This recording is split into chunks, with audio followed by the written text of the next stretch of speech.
Recently Nepal Bangladesh को 20 megawatt की electricity export करना चाहता था, जिसके एक्सपोर्ट पे इंडिया ने यहां पर रेस्ट्रिक्शन लगा दिया।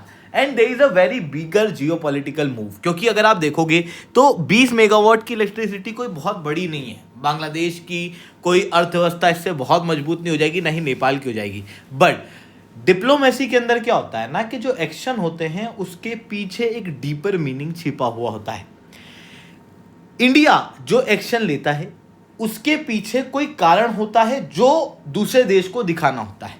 यहां पर इंडिया ने एक डीप मीनिंग नेपाल बांग्लादेश को क्लियरली दिया है कि आपके जितने भी व्यापार हैं वो इंडिया के ऊपर डिपेंडेंट है, तो जो बॉर्डर के ऊपर क्राइसिस आप क्रिएट कर रहे हैं वो आप लोगों के लिए बिल्कुल भी ठीक नहीं है। ऐसा कैसे हो रहा है, इसे मैं शुभलिंग चौहान डिटेल में आप लोगों के साथ में चर्चा करूंगा। बट उसके पहले अगर आपको यूपीएससी सीएससी की तैयारी करना है, इंडिया के टॉप एजुकेटर से अनअकैडमी के ऊपर पढ़ना है, तो आप लोगों के पास में अच्छा मौका है। अनअकैडमी आप लोगों को कंप्रेहेंसिव यूपीएससी सीएससी की तैयारी कराएगा। Study material, one on one mentorship, test series, ये सब कुछ आपको मिलेगा मार्केट के सबसे कम रेट के अंदर। तो अगर आपको अनअकैडमी के ऊपर जुड़ना है, you can use the code SRC10, जिसके बाद में अनअकैडमी के सब्सक्रिप्शन के ऊपर आपको डबल वैलिडिटी प्राप्त होगी। यानी कि अगर आप 6 महीने का सब्सक्रिप्शन लोगे तो आपको 6 महीना फ्री मिलेगा, 9 महीने के सब्सक्रिप्शन पे 9 महीना फ्री, 12 महीने के सब्सक्रिप्शन पे 12 महीना फ्री। चलिए दोस्तों, समझने का प्रयास करते हैं यहाँ पे क्या हुआ है। देखो, जब मैं बात करता हूँ नेपाल की, तो नेपाल इज अ हिली कंट्री, मतलब यहाँ पर आपको माउंटेन देखने को मिलेंगे, ढेर सारी नदियाँ देखने को मिलेंगी। तो जो नदियों का फ्लो है ना, उससे नेपाल इलेक्ट्रिसिटी बना के दूसरे देशों को एक्सपोर्ट करता है। नेपाल में ज़्यादा चीज़ें बनती नहीं हैं, बट हाँ, इलेक्ट्रिसिटी का एक्सपोर्ट नेपाल की इकोनॉमी में एक बहुत इंपॉर्टेंट रोल प्ले करती है। पिछले 10 महीने के एक्सपोर्ट रेवेन्यू की बात करूँ तो वो लगभग $20 बिलियन का इस बार देखने को मिला है इन टर्म्स ऑफ इलेक्ट्रिसिटी। अब ये जो नेपाल है, ये अधिकतर इलेक्ट्रिसिटी इंडिया को देता है। लगभग 1165 मेगावाट तक की इलेक्ट्रिसिटी टोटल वॉल्यूम में एक्सपोर्ट की जाती है नेपाल के द्वारा इंडिया और बांग्लादेश को, दोनों को, जिसमें से बांग्लादेश को 99% नहीं होती, केवल 1% होती है। इंडिया को 99% से ज़्यादा एनर्जी एक्सपोर्ट की जाती है। बांग्लादेश से जो टैरिफ लिए जाते हैं वो लगभग $6.4 प्रति यूनिट लिए जाते हैं। दूसरी तरफ अगर मैं बांग्लादेश की बात करूं तो बांग्लादेश के पास में यहाँ पर क्या है कि एक एनर्जी क्राइसिस क्रिएट हो रहा है। तो नेपाल यहाँ पर क्या सोच रहा था कि जो उसके पास एक्सेस एनर्जी है वो इस समय नेपाल बांग्लादेश को भेज दे। अब आप कहोगे कि एक्सेस एनर्जी कैसे है, तो बेसिकली मैंने कहा कि हाइड्रो इलेक्ट्रिसिटी नेपाल में क्रिएट होती है। तो बारिश के समय पे इनके पास ज़्यादा एनर्जी बनती है, पर वहीं ठंड का मौसम जब आता है तब लगभग एनर्जी बनना बंद हो जाती है। ऐसी कंडीशन में नेपाल के लिए जो जून से लेके अक्टूबर तक का समय है, ये एक बहुत इंपॉर्टेंट समय होता है इलेक्ट्रिसिटी के एक्सपोर्ट के लिए। इसीलिए वो बांग्लादेश को अपनी इलेक्ट्रिसिटी एक्सपोर्ट करना चाह रहा था। इसके पहले इंडिया, बांग्लादेश और नेपाल के बीच में 40 मेगावाट तक की एनर्जी के एक्सपोर्ट की डील साइन हुई थी, जहां पर नेपाल से बांग्लादेश इलेक्ट्रिसिटी इंडिया सप्लाई करने में मदद करेगा। अब नेपाल क्या कर रहा था, इस 40 को बढ़ाकर 60 करना चाह रहा था।